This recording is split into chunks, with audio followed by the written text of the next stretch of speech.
जी जनाब, तो पेश खिदमत है सेकंड पार्ट और इसमें मजीद 15 एमसीक्यूज हम देखेंगे।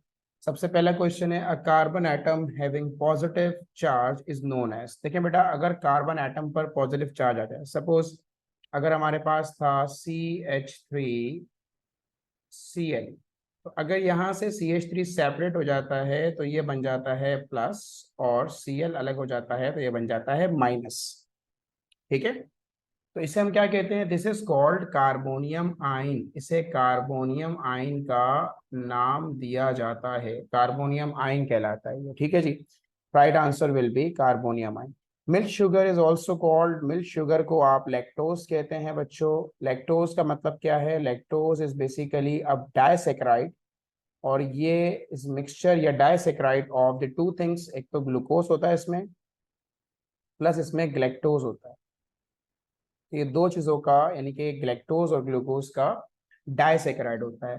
Hydrides of group number 5 are. बच्चों हाइड्राइड किस किस के होते हैं? ग्रुप नंबर, सबसे पहले हम बात करते हैं group number 3A and group number 4A की।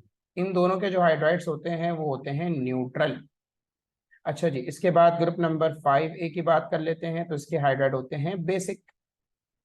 और जनाब वाला 6 और 7A जो हमारा होता है, इसके होते हैं एसिडिक। तो यहाँ जो आंसर हो जाएगा वो क्या हो जाएगा? बेसिक हो जाएगा। Acrylonitrile is produced when HCN is catalytically heated with। बच्चों अगर हम इथाइन का रिएक्शन, कार्बन से कार्बन का ट्रिपल बॉन्ड है, इसके साथ है बच्चों हाइड्रोजन, अगर इसका रिएक्शन हम हाइड्रोजन साइनाइड से HCN से कराते हैं, तो इससे होता यह है बच्चों कि एक कार्बन पे आके अटैच होता है हाइड्रोजन, यानी कि इस कार्बन से हाइड्रोजन अटैच हो जाएगा, और जनाबे वाला इस कार्बन से CN अटैच हो जाएगा। तो अब देखें, यहां रह गया डबल बॉन्ड, तो इसको हम साइनो विनाइल साइनाइड भी कहते हैं, इसको विनाइल साइनाइड भी कहते हैं, और इसको हम अक्राइलोनाइट्राइल का नाम भी दे रहे होते हैं। तो इसका मतलब right answer will B ethyne.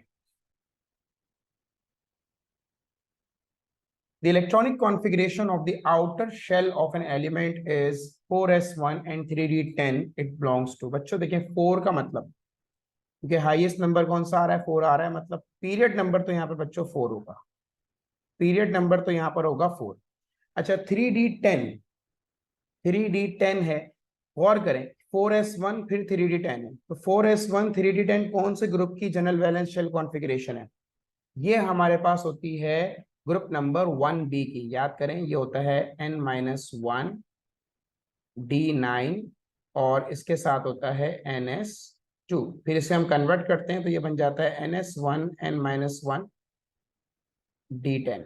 ठीक है जी, तो इसका मतलब ये राइट आंसर हो जाएगा group number 1B and fourth period. Which element has highest ionisation potential? बच्चों आयनाइजेशन पोटेंशियल क्या होता है? Minimum energy required to remove an electron from the outermost shell. देखें, अगर हम बात करते हैं ग्रुप ट्रेंड की, तो ग्रुप ट्रेंड में जब हम जाते हैं लेफ्ट टू राइट, तो साइज डिक्रीज होता है, साइज डिक्रीज होता है, टॉप से बॉटम साइज इंक्रीज होता है, और आयनाइजेशन पोटेंशियल साइज के साथ इनवर्सली रिलेटेड होता है। मतलब left to right size decrease हो रहा है तो आयनाइजेशन पोटेंशियल क्या हो रहा है? इंक्रीज हो रहा है। तो भाई यहाँ एक बोरॉन, उसके बाद है जनाब कार्बन, उसके बाद है नाइट्रोजन, उसके बाद है ऑक्सीजन। तो इस ट्रेंड के लिहाज से सबसे ज्यादा जो आयनाइजेशन पोटेंशियल होगा वो ऑक्सीजन का होगा, बिल्कुल होगा, लेकिन एक्चुअली आंसर हमारे पास है नाइट्रोजन का। होना तो ऑक्सीजन का चाहिए, लेकिन नाइट्रोजन का ऑक्सीजन से ज्यादा हो जाता है। उसकी रीजन क्या है? बिकॉज नाइट्रोजन का एटॉमिक नंबर होता है 7, तो अगर इसकी हम कर देते हैं electronic configuration, that is 1s2 2s2 2p3, ये इसकी इलेक्ट्रॉनिक कॉन्फ़िगरेशन है। तो अब देखें, जो p इसके ऑर्बिटल है, p orbital 2px 2py 2pz, तीनों की तीनों हाफ फिल्ड है। इस वजह से हम ये कहते हैं कि नाइट्रोजन जो है वो स्टेबल है, और स्टेबल है तो वो क्या करेगा भाई? ज्यादा एनर्जी लेगा, तब जाके इलेक्ट्रॉन इसमें से निकलेगा। ठीक है जी, तो ये हमारे पास हो गया आंसर के सबसे ज्यादा जो आयनाइजेशन पोटेंशियल होगा वो नाइट्रोजन का होगा। विच of the following reaction will yield ethyl bromide? इनमें से कौन इथाइल ब्रोमाइड देगा? ये वाला, ये हमारे पास इथीन है, तो जब हाइड्रोजन आएगा यहाँ क्या अटैच होगा? Br यहाँ पे आके अटैच होगा, तो देखें यहाँ पर CH3 हो जाएगा, ठीक है जी। ये CH2 है और इसके साथ अटैच हो जाएगा ब्रोमीन। देखिए ये सिंगल बॉन्ड हो गया, तो इसका हम नाम देंगे इथाइल ब्रोमाइड का। Right answer is this. Fermentation of starch solution two ethyl alcohol does not require. देखें स्टार्च को अल्कोहल में कन्वर्ट करने के 3 स्टेप्स होते हैं। सबसे पहले हम स्टार्च की फर्मेंटेशन करते हैं, तो उसमें सबसे पहले माल्टोज मिलता है, फिर उसके बाद एंड सो ऑन। लाइक ये पूरा एक प्रोसेस है। तो उसमें हमारे पास जाइनेस भी यूज होता है, मॉल्टेज भी यूज होता है, डायस्टेज भी यूज होता है, लेकिन इन्वर्टेज हम यहाँ पर यूज नहीं करते।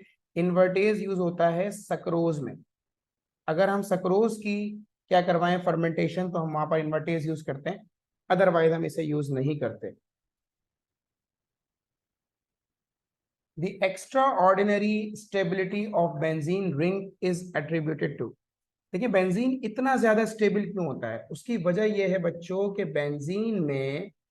बेंजीन में होते हैं delocalised electron, delocalised pi electron, जिसे हम रेजोनेंस कहते हैं। और इस रेजोनेंस स्ट्रक्चर की वजह से बेंजीन बहुत ज्यादा क्या हो जाता है, स्टेबल हो जाता है। ठीक है जी। Right answer is delocalisation of pi bonds. Dynamite is a mixture of, dynamite एक एक्सप्लोसिव होता है और एक्सप्लोसिव बेसिकली बनता है बाय नाइट्रोग्लिसरीन एंड केजलगुर, इसका मिक्सचर होता है। Right answer is this. Which of the following is known as wood spirit. बच्चों वुड स्पिरिट हम कहते हैं मिथाइल अल्कोहल को, क्योंकि ये बनता है या ऑब्टेन होता है बाय डिस्ट्रक्टिव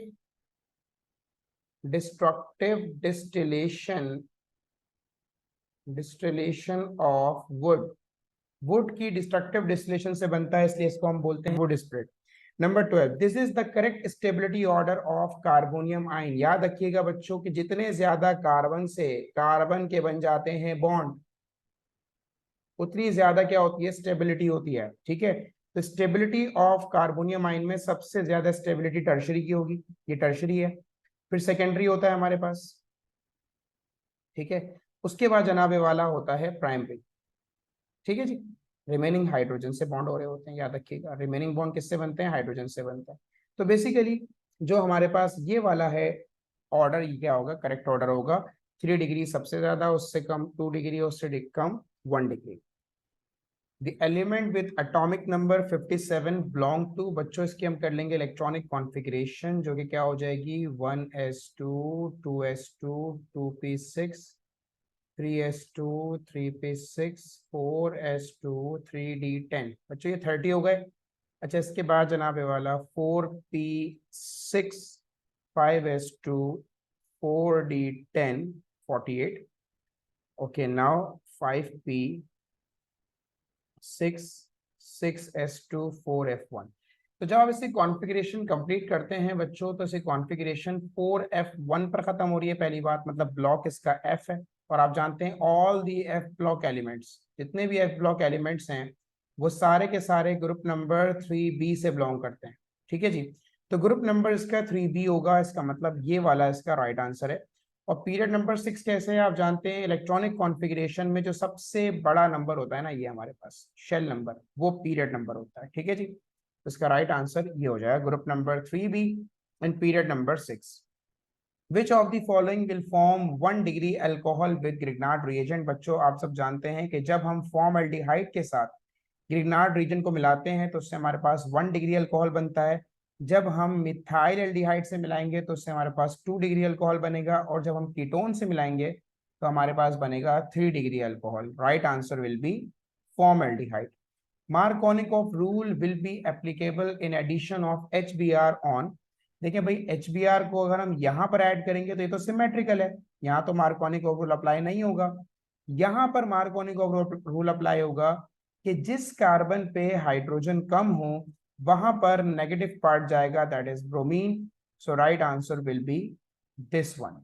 तो इसके साथ ही हमारा सेकंड पार्ट कंप्लीट होता है। थर्ड पार्ट के लिए नेक्स्ट वीडियो जरूर देखिएगा। Thank you so much. Allah Hafiz.